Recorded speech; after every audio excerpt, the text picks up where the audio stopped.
Hi friends, welcome to my channel.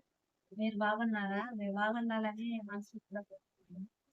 ఈరోజు మనం సొరకాయతో పప్పు చేస్తున్నాం. సొరకాయ పప్పు చేస్తున్నాము. ఇది మా చుట్టకాయే, మా చుట్టూ కాసింది. ఇది ఎలా ఉందో చూపిస్తాను. దీన్ని కట్ చేసాను. కాయ అయితే లేతగానే ఉంది, బాగుంది. దీంతో పప్పు చేస్తాను, సొరకాయ పప్పు.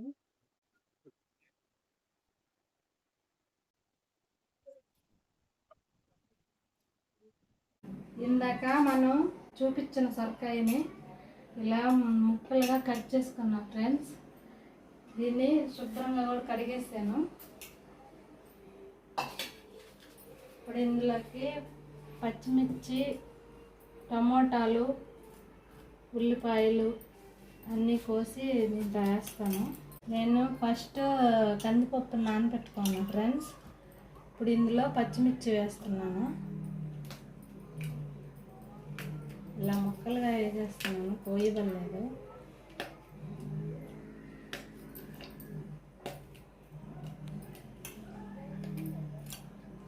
సొరకాయ పప్పులోకి కారం ఉంటేనే బాగుంటుంది.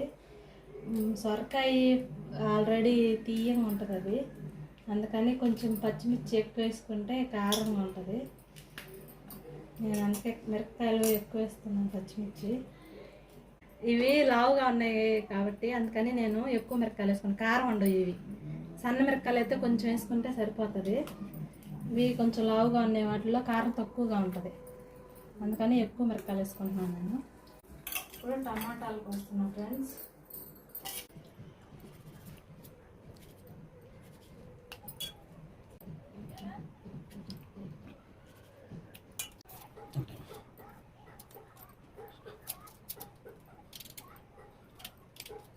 ఉల్లిపాయ కూడా వేస్తున్నాను.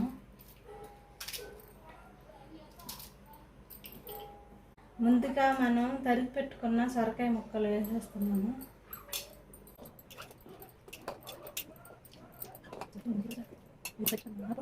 కొంచెం చింతపండు కూడా వేసేస్తాను ఫ్రెండ్స్.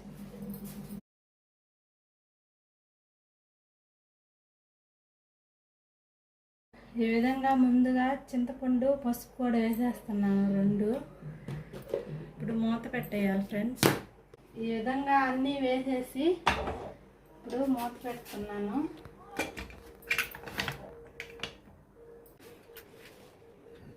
ఇప్పుడు ఇది 3 విజిల్స్ వచ్చేంత వరకు ఉడికించుకుంటాను.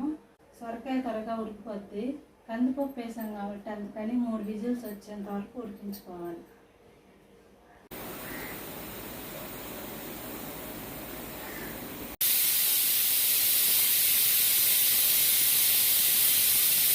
చూడండి ఫ్రెండ్స్, ఈ విధంగా ఉడికిపోద్ది పప్పు.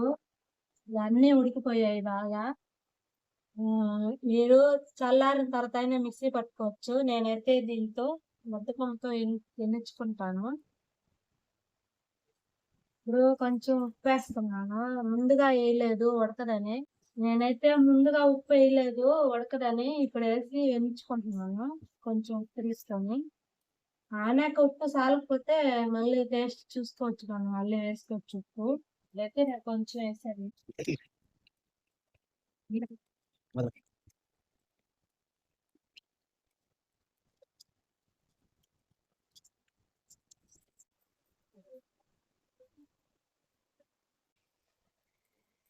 చూడండి ఫ్రెండ్స్, ఇలా రుబ్బుకున్నాను దీన్ని మెత్తగా. మెత్తగా అయితే అయింది సొరకాయ. ఇప్పుడు దీనికి తాలింపు పెడుతున్నాను. తాలింపుకి కావాల్సిన పదార్థాలు కూడా చూపిస్తాము చూడండి. ఇప్పుడు సొరకాయ మనం తాలింపు పెడుతున్నాను. ఫస్ట్ ఆయిల్ వేస్తున్నాను.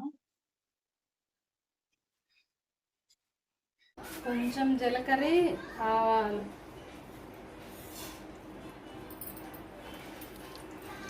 తాలింపుని వేసిన తర్వాత ఇలా వేయకూడదు, అట్ట వేస్తే టేస్ట్ రాదు. దీంట్లో వేయాలి, అప్పుడు టేస్ట్గా బాగుంటుంది.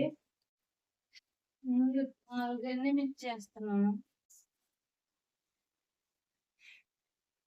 ఇప్పుడు 4 ఎండుమిర్చి వేసాము, ఇవి వేగాయి.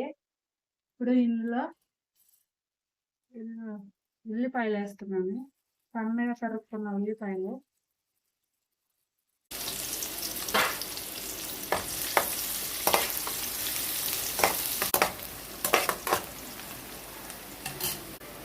కొంచెం గోల్డ్ కలర్ వచ్చేంత వరకు వేపుకుంటే బాగుంటాయి ఉల్లిపాయలు. వేగిపోయాయి. ఇప్పుడు కొంచెం కరివేపాకు వస్తున్నాయి.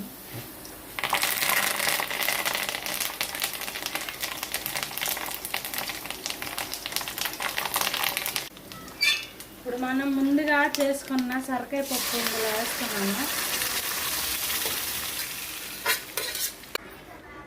ఇలా వేసి కాసేపు ఉడకనివ్వాలి పప్పుని 2 నిమిషాలు.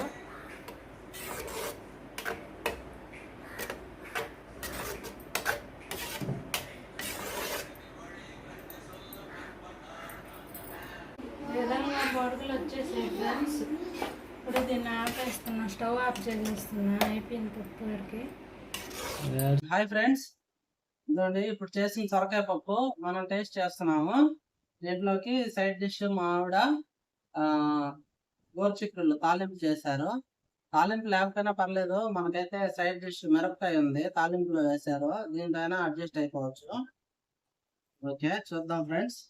దీన్ని కూడా సొరకాయ పప్పు చేసుకుని తినండి. వేసవి కాలంలో బాగుంటది. ఇప్పుడు సీజన్ వీటికి బాగా దొరుకుతాయి. బీరకాయ, సొరకాయ పప్పు చేసుకోవచ్చు. మసాలా వేసి ముగ్గులు చేసుకోవచ్చు.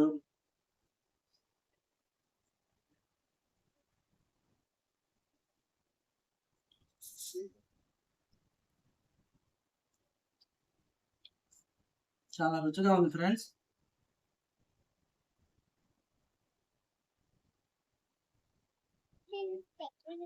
చిక్కుడుకాయ తాలింపు కూడా చాలా టేస్ట్గా ఉంది.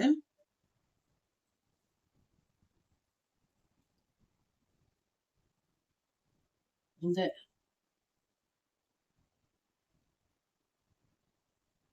Taste super friends. మన ఛానల్ని ఫాలో అవ్వండి. మరిన్ని వీడియోస్ కోసం ఈ వీడియోని లైక్ చేయండి ఫ్రెండ్స్. మన వీడియోస్ వ్యూస్ అయితే వస్తున్నాయి, సబ్స్క్రైబ్ చేయట్లేదు. Please subscribe friends. అలాగే ఈ వీడియోని లైక్ చేయండి, అలాగే షేర్ చేయండి. Okay friends, bye. మరిన్ని వీడియోస్తో మీ ముందుకు వస్తాము. బాయ్.